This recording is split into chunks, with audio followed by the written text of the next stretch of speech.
At 18 years of age and 9 months, Brooke Henderson became the youngest women's golfer to win an LPGA Tour event, at least a major in this consideration. And sure enough, she had to do it in a playoff hole against Lydia Ko. And you look at, in terms of, not only is it just a youngster at 18 years of age, she's just under 19 years of age, she's also a Canadian.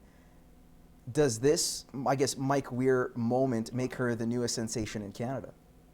You kind of hope not, just because you want her to play well. Like, it's kind of like a kiss of death in this country when we put athletes who are individuals up on this pedestal. Like, Raonic isn't doing great anymore. Bouchard isn't doing great anymore. Like, now we put them up on this pedestal. It's like, great, you're 18 years old. Now you have to back the entire country. You are our country's person now. We're going to just, everyone's going to love you. And when she falters, we're going to be there to pounce on that. And when she does well, oh, we were always cheering for her. So you kind of hope that everyone just... But in fairness, in a country where, especially in golf, where we've idolized the guys like Mike Weir, he had a great 2003 Masters and then all of a sudden faltered, and we haven't really seen a Canadian golfer make the same impact since. So it seems like even on the women's side with Lori Kane, who was a phenomenal women's golfer in her own right, golfer period, you might even say, she still had some issues and hasn't gotten to the heights as Brooke Henderson has just done. I agree with Andrew. I think we should lay off. I don't think we should put labels on her. I don't think we need to call her a superstar or anything. I mean, she's did well. We're proud of her. As Canadians, we're very happy to see her come to the fore. I think the pressure, and she's young, and that's a big problem when you're young and you feel this intense pressure on you to shine all the time.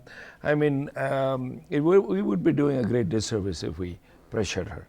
I mean, we have our superstars. We have Crosby. We have others. We don't need to worry about her right now and give her time to mature. And someday, hopefully, she will be a superstar and a consistent one. How about this? We'll move on to the NBA Finals. Talking about superstars, you look at the Cleveland Cavaliers. They were built to win a championship, especially when you have the best player, LeBron James, on your team. Well, he still needs help, and he got some by a guy's named Kyrie Irving. Both had 41 points, 82 combined, to force a Game 6 with the Golden State Warriors. There was no Draymond Green, so it meant that no one was getting punched below the belt, including LeBron James. But they're still down 3-2 going into Game 6. Do the Cavs, even though they're still alive, have a chance to force a Game 7?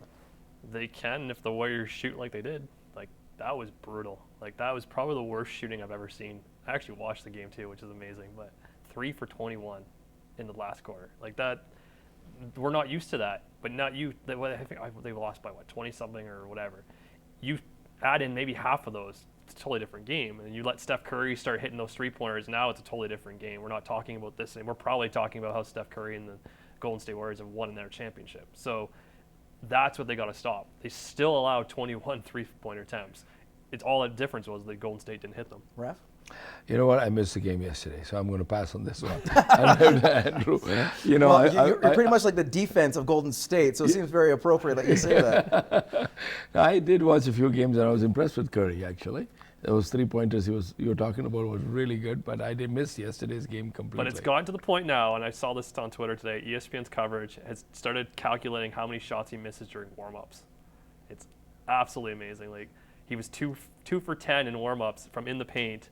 Why ESPN feels the need to cover this, because I don't know. It's just how you feel going into a game, I guess. Yeah. How about this? How do you guys feel about Mike Yeo becoming the next head coach after Ken Hitchcock steps down? It looks like he's on the one-year deal, but he won't go further. Still maybe stay in a management role, that's Hitchcock. But Mike Yeo, in terms of his philosophy, where it's usually defense first when he was with Minnesota, is that appropriate and will work well once he takes over as the main head coach in 2 years' time with the Blues? I think he's going to do all right. I think he's got Hitchcock still there for 1 year. And I think he's going to do okay. I believe the knowledge and the wisdom of Hitchcock is going to rub off, and I think Mike Yeo is going to do quite well, in my opinion. And he's got a good team to play with. The biggest difference. St. Louis is a much better team than the Minnesota Wild are. And he did pretty well with the Minnesota Wild. Like, let's give him credit for what he did there. So you go to a team where you have guys like Tarasenko and you have that quality of player. I think you don't have to focus as much on the defense because they didn't have that they didn't have the offensive firepower like they do in St. Louis, in Minnesota. Like you had Parisi and guys like that, but you didn't have those echelon level players. So I think he'll probably be better by focusing more on defense, because let their scorers do what they have to do. All right, guys, we're going to take another quick commercial break and return with more Gloves Are Up.